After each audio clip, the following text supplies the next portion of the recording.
नमस्ते। आप सुन रहे हैं फोकटेल्स कहानी सुनो। आज की कहानी है मुंशी प्रेमचंद द्वारा लिखी आप बीती। प्रायः अधिकांश साहित्य सेवियों के जीवन में एक ऐसा समय आता है जब पाठकगण उनके पास श्रद्धापूर्ण पत्र भेजने लगते हैं। कोई उनकी रचना शैली की प्रशंसा करता है, कोई उनके सद्विचारों पर मुग्ध हो जाता है। लेखक को भी कुछ दिनों में यह सौभाग्य प्राप्त है। ऐसे पत्रों को पढ़कर उनका हृदय कितना गदगद हो जाता है, इसे किसी साहित्य सेवी ही से पूछना चाहिए। अपने फटे कंबल पर बैठा हुआ वह गर्व और आत्मगौरव की लहरों में डूब जाता है। भूल जाता है कि रात को गीली लकड़ी से भोजन पकाने के कारण सिर में कितना दर्द हो रहा था। खटमलों और मच्छरों ने रात भर कैसे नींद हराम कर दी थी। मैं भी कुछ हूं, यह अहंकार उसे एक क्षण के लिए उन्मत्त बना देता है। पिछले साल सावन के महीने में मुझे एक ऐसा ही पत्र मिला। उसमें मेरी क्षुब्ध रचनाओं की दिल खोलकर दाद दी गई थी। पत्र प्रेषक महोदय स्वयं एक अच्छे कवि थे। मैं उनकी कविताएं पत्रिकाओं में अक्सर देखा करता था। यह पत्र पढ़कर फूला न समाया। उसी वक्त जवाब लिखने बैठा। उस तरंग में जो कुछ लिख पाया इस समय याद नहीं। इतना जरूर याद है कि पत्र आदि से अंत तक प्रेम के उद्गारों से भरा हुआ था। मैंने कभी कविता नहीं की और ना कोई गद्य काव्य ही लिखा, पर भाषा को जितना संवार सकता था उतना संवारा। यहां तक कि जब पत्र समाप्त करके दोबारा पढ़ा तो कविता का आनंद आया। सारा पत्र भाव लालित्य से परिपूर्ण था। 5वें दिन कवि महोदय का दूसरा पत्र आ पहुंचा। वह पहले पत्र से भी कहीं अधिक मर्मस्पर्शी था। प्यारे भैया कहकर पत्र में मुझे संबोधित किया गया था। मेरी सभी रचनाओं की सूची और प्रकाशकों के नाम ठिकाने पूछे गए थे। अंत में यह शुभ समाचार है कि मेरी पत्नी जी को आपके ऊपर बड़ी श्रद्धा है। वह बड़े प्रेम से आपकी रचनाओं को पढ़ती हैं। वही पूछ रही हैं कि आपका विवाह कहाँ हुआ है, आपकी संतानें कितनी हैं, तथा यदि आपका कोई फोटो भी है तो कृपया भेज दीजिए। मेरी जन्मभूमि और वंशावली का पता भी पूछा गया था। इस पत्र विशेषतः उसके अंतिम समाचार ने मेरे तन मन को पुलकित कर दिया। यह पहला ही अवसर था कि मुझे किसी महिला के मुख से, चाहे वह प्रतिनिधि द्वारा ही क्यों ना हो, अपनी प्रशंसा सुनने का सौभाग्य प्राप्त हुआ। गरूर का नशा छा गया। धन्य है भगवान, अब रमणियां भी मेरे कृत्य की सराहना करने लगी। मैंने तुरंत उत्तर लिखा, जितने कर्ण प्रिय शब्द मेरी स्मृति के कोष में थे सब खर्च कर दिए। मैत्री और बंधुत्व से सारा पत्र भरा हुआ था। अपनी वंशावली का वर्णन किया। कदाचित मेरे पूर्वजों का ऐसा कीर्तिगान किसी भाट ने भी न किया होगा। मेरे दादा एक जमींदार के कारिंदे थे। मैंने उन्हें एक बड़ी रियासत का मैनेजर बतलाया।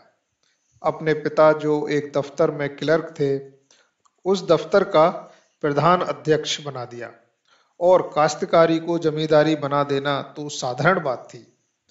मैं अपनी रचनाओं की संख्या ना तो बढ़ा सका, पर उनके महत्व, आदर और प्रचार का उल्लेख ऐसे शब्दों में किया जो नम्रता की ओट में अपने गर्व को छिपाते हैं। कौन नहीं जानता कि बहुधा तुच्छ का अर्थ उससे विपरीत है और दीन के माने कुछ और ही समझे जाते हैं। स्पष्ट रूप से अपनी बढ़ाई करना उच्छृंखलता है, मगर सांकेतिक शब्दों से आप इसी काम को बड़ी आसानी से पूरा कर सकते हैं। खैर, मेरा पत्र समाप्त हो गया और तत्क्षण लेटर बॉक्स के पेट में पहुंच गया। इसके बाद 2 सप्ताह तक कोई पत्र न आया। मैंने उस पत्र में अपनी गृहिणी की ओर से भी 2-4 समयोजित बातें लिख दी थीं। आशा थी घनिष्ठता और भी घनिष्ठ होगी। कहीं कविता में मेरी प्रशंसा हो जाए तो क्या पूछना। फिर तो साहित्य संसार में मैं ही नजर आऊं। इस चुप्पी से कुछ निराशा होने लगी, लेकिन इस डर से कि कहीं कवि जी मुझे मतलबी अथवा सेंटिमेंटल ना समझ लें, कोई पत्र न लिख सका। अश्विन का महीना था और दिन का तीसरा पहर चल रहा था। रामलीला की धूम मची हुई थी। मैं अपने एक मित्र के घर चला गया था। ताश की बाजी चल रही थी। सहसा एक महाशय मेरा नाम पूछते हुए आए और मेरे पास की कुर्सी पर बैठ गए। मेरा उनसे कभी परिचय न था। मैं सोच रहा था यह आदमी कौन है और यहाँ कैसे आया। यार लोग उन महाशय की ओर देखकर आपस में इशारेबाजियां कर रहे थे। उनके आकार प्रकार में कुछ नवीनता अवश्य थी। श्याम वर्ण, नाटा ढील, मुख पर चेचक के दाग, नंगा सिर, बाल संवारे हुए, सिर्फ सादी कमीज, गले में फूलों की एक माला, पैर में फुटबूट और हाथ में एक मोटी सी पुस्तक। मैंने विस्मित होकर नाम पूछा। उत्तर मिला, मुझे उमापति नारायण कहते हैं। मैं उठकर उनके गले से लिपट गया। यह वही कवि महोदय थे जिनके कई प्रेम पत्र मुझे मिल चुके थे। कुशल समाचार पूछा, पान इलायची से खातिर की, फिर पूछा आपका आना कैसे हुआ। उन्होंने कहा मकान पर चलिए तो सब वृतांत कहूंगा। मैं आपके घर गया था, वहां मालूम हुआ आप यहाँ हैं, पूछता हुआ चला आया। मैं उमापति जी के साथ घर चलने को उठ खड़ा हुआ। जब वह कमरे से बाहर निकल गए तो मेरे मित्र ने पूछा ये कौन साहब हैं। मेरे एक नए दोस्त हैं। मित्र, जरा इनसे होशियार रहिएगा, मुझे तो उचक्के से मालूम होते हैं। मैं, आपका अनुमान गलत है। आप हमेशा आदमी को उसकी सज धज से परखा करते हैं, पर मनुष्य कपड़ों में नहीं, हृदय में रहता है। मित्र, ये रहस्य की बातें तो आप जाने, मैं आपको आगाह किए देता हूं। मैंने इसका कुछ जवाब नहीं दिया। उमापति जी के साथ घर पर आया, बाजार से भोजन मंगवाया, फिर बातें होने लगी। उन्होंने मुझे अपनी कई कविताएं सुनाई। उनका स्वर बहुत सरस और मधुर था। कविताएं तो मेरी समझ में खाक न आईं, पर मैंने तारीफों के पुल बांध दिए। झूम झूम कर वाह वाह करने लगा, जैसे मुझसे बढ़कर कोई काव्य रसिक संसार में न होगा। संध्या को हम रामलीला देखने गए। लौटकर उन्हें फिर भोजन कराया। अब उन्होंने अपना वृतांत सुनाना शुरू किया। इस समय वे अपनी पत्नी को लेने के लिए कानपुर जा रहे हैं। उसका मकान कानपुर ही में है। उनका विचार है कि एक मासिक पत्रिका निकालें। उनकी कविताओं के लिए एक प्रकाशक 1000 रुपये देता है, पर उनकी इच्छा तो यह है कि उन्हें पहले पत्रिका में क्रमशः निकालकर फिर अपनी ही लागत से पुस्तकाकार छपवाएं। कानपुर में उनकी जमींदारी भी है, पर वे साहित्यिक जीवन व्यतीत करना चाहते हैं। जमींदारी से उन्हें घृणा है। उनकी स्त्री एक कन्या विद्यालय में प्रधानाध्यापिका हैं। आधी रात तक बातें होती रहीं। अब उनमें से अधिकांश याद नहीं है। हाँ, इतना याद है कि हम दोनों ने मिलकर अपने भावी जीवन का एक कार्यक्रम तैयार कर लिया था। मैं अपने भाग्य को सराहता था कि भगवान ने बैठे बिठाए ऐसा सच्चा मित्र भेज दिया। आधी रात बीत गई तो सोए। उन्हें दूसरे दिन 8 बजे की गाड़ी से जाना था। जब मैं सोकर उठा तब 7 बज चुके थे। उमापति जी हाथ मुंह धोए तैयार बैठे थे। बोले अब आज्ञा दीजिए, लौटते समय इधर से ही जाऊंगा। इस समय आपको कुछ कष्ट दे रहा हूं, क्षमा कीजिएगा। मैं कल चला तो प्रातःकाल के 4 बजे थे। 2 बजे रात से पड़ा जाग रहा था कि कहीं नींद ना आ जाए, बल्कि यूं समझिए कि सारी रात जागना पड़ा, क्योंकि चलने की चिंता लगी हुई थी। गाड़ी में बैठा तो झपकियां आने लगी। कोट उतार कर रख दिया और लेट गया। तुरंत नींद आ गई। मुगल सराय में नींद खुली तो कोट गायब। नीचे ऊपर चारों तरफ देखा, कहीं पता नहीं। समझ गया कि किसी महाशय ने उड़ा दिया। सोने की सजा मिल गई। कोट में 50 रुपए खर्च के लिए रखे थे, वे भी उसके साथ उड़ गए। आप मुझे 50 रुपए दें, पत्नी को मौके से लाना है, कुछ कपड़े वगैरह ले जाने पड़ेंगे। फिर ससुराल में सैकड़ों तरह के नेक जोग लगने हैं, कदम कदम पर रुपए खर्च होते हैं। ना खर्च कीजिए तो हंसी हो, मैं इधर से लौटूंगा तो देता जाऊंगा। मैं बड़े संकोच में पड़ गया। एक बार पहले भी धोखा खा चुका था। तुरंत भ्रम हुआ, कहीं अब की बार फिर वही दशा न हो। लेकिन शीघ्र ही मन के इस अविश्वास पर लज्जित हुआ। संसार में सभी मनुष्य एक से नहीं होते। ये बेचारे इतने सज्जन हैं, इस समय संकट में पड़ गए हैं और मैं मिथ्या संदेह में पड़ा हुआ हूँ। घर में आकर पत्नी से कहा, तुम्हारे पास कुछ रुपए तो नहीं है? स्त्री, क्या करोगे? मैं, मेरे मित्र जो कल आए हैं, उनके रुपए किसी ने गाड़ी में चुरा लिए। उन्हें बीवी को विदा कराने ससुराल जाना है, लौटती बार देते जाएंगे। पत्नी ने व्यंग करके हंसते हुए धीरे से कहा, तुम्हारे पास जितने मित्र आते हैं, सब तुम्हें ठगने ही आते हैं। सभी संकट में पड़े रहते हैं। मेरे पास रुपए नहीं हैं। मैंने खुशामद करते हुए कहा, लाओ दे दो, बेचारे तैयार खड़े हैं, गाड़ी छूट जाएगी। स्त्री, कह दो इस समय घर में रुपए नहीं हैं। मैं, यह कह देना आसान नहीं है। इसका अर्थ तो यह है कि मैं दरिद्र ही नहीं, मित्रहीन भी हूं। नहीं तो क्या मेरे लिए 50 रुपए का इंतजाम ना हो सकता था? उमापति को कभी विश्वास न आएगा कि मेरे पास रुपए नहीं हैं। इससे तो कहीं अच्छा हो कि साफ साफ यह कह दिया जाए कि हमको आप पर विश्वास नहीं है, हम आपको रुपये नहीं दे सकते। कम से कम अपना पर्दा तो ढका रह जाएगा। श्रीमती ने झुंझलाकर संदूक की कुंजी मेरे आगे फेंक दी और नाराजगी के साथ कहा, तुम्हें जितना बहस करना आता है, उतना कहीं आदमियों को परखना आता तो अब तक आदमी हो गए होते। ले जाओ, दे दो, किसी तरह तुम्हारी मर्यादा तो बनी रहे, लेकिन उधार समझकर मत दो, यह समझ लो कि पानी में फेंक देते हैं। मुझे आम खाने से काम था, पेड़ गिनने से नहीं। चुपके से रुपए निकाले और लाकर उमापति को दे दिए। फिर लौटती बार आकर रुपए दे जाने का आश्वासन देकर वे चल दिए। 7वें दिन शाम को वे घर से लौट आए। उनकी पत्नी और पुत्री भी साथ थी। मेरी पत्नी ने शक्कर और दही खिलाकर उनका स्वागत किया। मुंह दिखाई के 20 रुपए दिए। उनकी पुत्री को भी मिठाई खाने को 2 रुपए दिए। मैंने समझा था उमापति आते ही आते मेरे रुपए गिनने लगेंगे, लेकिन उन्होंने पहर रात गए तक रुपयों का नाम भी नहीं लिया। जब मैं घर में सोने गया तो कुछ झिझकते हुए बीवी से कहा, इन्होंने तो रुपए नहीं दिए जी। पत्नी ने व्यंग से हंसकर कहा, तो क्या सचमुच तुम्हें आशा थी कि वे आते ही तुम्हारे हाथ में रुपए रख देंगे? मैंने तो पहले ही कह दिया था कि फिर पाने की आशा से रुपए मत दो, यही समझ लो कि किसी मित्र को सहायतार्थ दे दिए। लेकिन तुम भी विचित्र आदमी हो। मैं लज्जित और चुप हो गया। उमापति जी 2 दिन रहे। मेरी पत्नी उनका यथोचित आदर सत्कार करती रही, लेकिन मुझे उतना संतोष न था।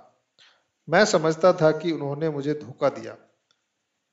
तीसरे दिन प्रातःकाल वे चलने को तैयार हुए। मुझे अब भी आशा थी कि वे रुपए देकर जाएंगे, लेकिन जब उनकी नई राम कहानी सुनी तो सन्नाटे में आ गया। वे अपना बिस्तर बांधते हुए बोले, बड़ा ही खेद है कि मैं अब की बार आपके रुपए न दे सका। बात यह है कि मकान पर पिताजी से भेंट ही नहीं हुई। वे तहसील वसूल करने गांव चले गए थे और मुझे इतना अवकाश न था कि गांव तक जाता। रेल का रास्ता नहीं है, बैलगाड़ियों पर जाना पड़ता है। इसलिए मैं एक दिन मकान में रहकर ससुराल चला गया। वहां सब रुपए खर्च हो गए। विदाई के रुपए ना मिल जाते तो यहाँ तक आना कठिन था। अब मेरे पास रेल का किराया तक नहीं है। आप मुझे 25 रुपए और दे दें, मैं वहां जाते ही भेज दूंगा। मेरे पास इक्के तक का किराया नहीं है। जी, मैं तो आया कि टका सा जवाब दे दूं, पर इतनी अशिष्टता ना हो सकी। फिर पत्नी के पास गया और रुपए मांगे। अब की बार उन्होंने बिना कुछ कहे सुने रुपए निकालकर मेरे हवाले कर दिए। मैंने उदासीन भाव से रुपए उमापति जी को दिए। जब उनकी पुत्री और अर्धांगिनी जीने से उतर गईं तो उन्होंने बिस्तर उठाया और मुझे प्रणाम किया। मैंने बैठे बैठे सर हिलाकर जवाब दिया। मैं उन्हें सड़क तक पहुंचाने भी न गया। एक सप्ताह के बाद उमापति जी ने लिखा, मैं कार्यवश बरार जा रहा हूं, लौटकर रुपए भेजूंगा।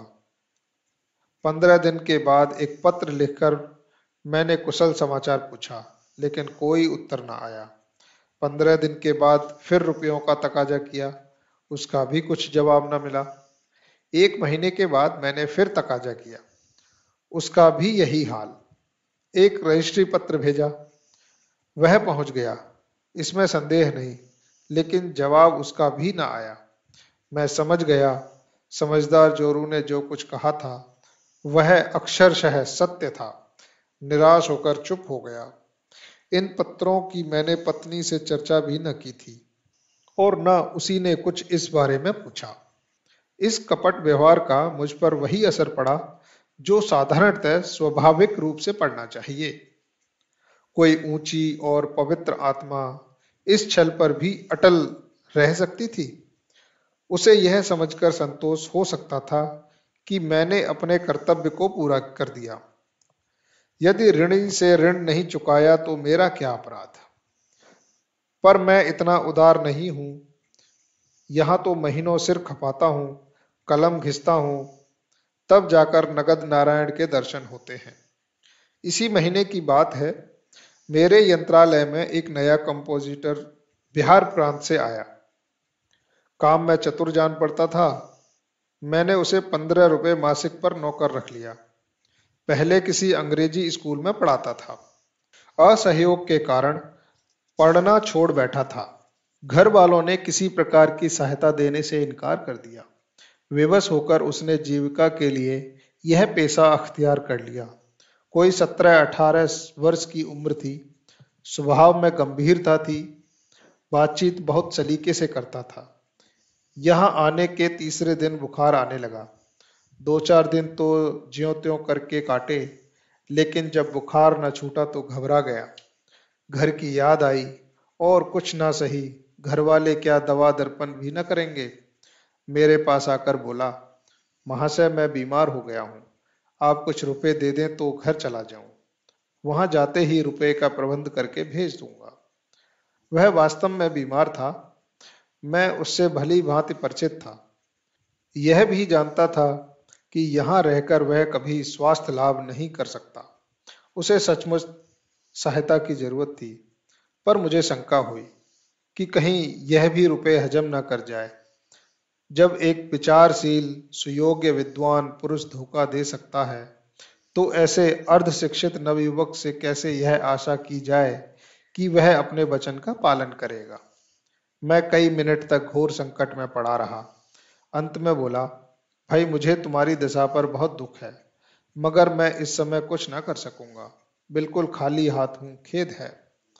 यह कोरा जवाब सुनकर उसकी आंखों से आंसू गिरने लगे। वह बोला, आप चाहें तो कुछ न कुछ प्रबंध अवश्य कर सकते हैं। मैं जाते ही आपके रुपए भेज दूंगा। मैंने दिल से कहा, यह तुम्हारी नीयत साफ है, लेकिन घर पहुंचकर भी यही नीयत रहेगी, इसका क्या प्रमाण है। नीयत साफ रहने पर भी मेरे रुपए दे सकोगे या नहीं, यह कौन जाने। कम से कम तुमसे वसूल करने का मेरे पास कोई साधन नहीं। प्रकट में कहा, इसमें मुझे कोई संदेह नहीं है, लेकिन खेद है कि मेरे पास रुपए नहीं है। हाँ, तुम्हारी जितनी तनख्वाह निकलती हो वह ले सकते हो। उसने कुछ जवाब नहीं दिया। किंग कर्तव्य विमूढ़ की तरह एक बार आकाश की ओर देखा और चला गया। मेरे हृदय में कठिन वेदना हुई। अपनी स्वार्थपरता पर ग्लानि हुई, पर अंत को मैंने जो निश्चय किया था उसी पर स्थिर रहा। इस विचार से मेरे मन को संतोष हो गया कि मैं ऐसा कहाँ का धनी हूं जो यों रुपए पानी की मैं फेंकता फिरूं। यह है उस कपट का परिणाम जो मेरे कवि मित्र ने मेरे साथ किया। मालूम नहीं आगे चलकर इस निर्बलता का क्या कुफल मिलता, पर सौभाग्य से उसकी नौबत न आई। ईश्वर को मुझे इस अपयश से बचाना मंजूर था। जब वह आंखों में आंसू भरे मेरे पास से चला तो कार्यालय के एक क्लर्क पंडित पृथ्वीनाथ से उसकी भेंट हो गई। पंडित जी ने उससे हाल पूछा। पूरा वृतांत सुन लेने पर बिना किसी आगा पीछा के उन्होंने 15 रुपए निकालकर उसे दे दिए। ये रुपए उन्हें कार्यालय के मुनीम से उधार लेने पड़े। मुझे यह हाल मालूम हुआ तो हृदय के ऊपर से एक बोझ सा उतर गया। अब वह बेचारा मजे से अपने घर पहुंच जाएगा, यह संतोष मुक्त ही में प्राप्त हो गया। कुछ अपनी नीचता पर लज्जा भी आई। मैं लंबे लंबे लेखों में दया, मनुष्यता और सद्व्यवहार का उपदेश किया करता था, पर अवसर पड़ने पर साफ जान बचाकर निकल गया।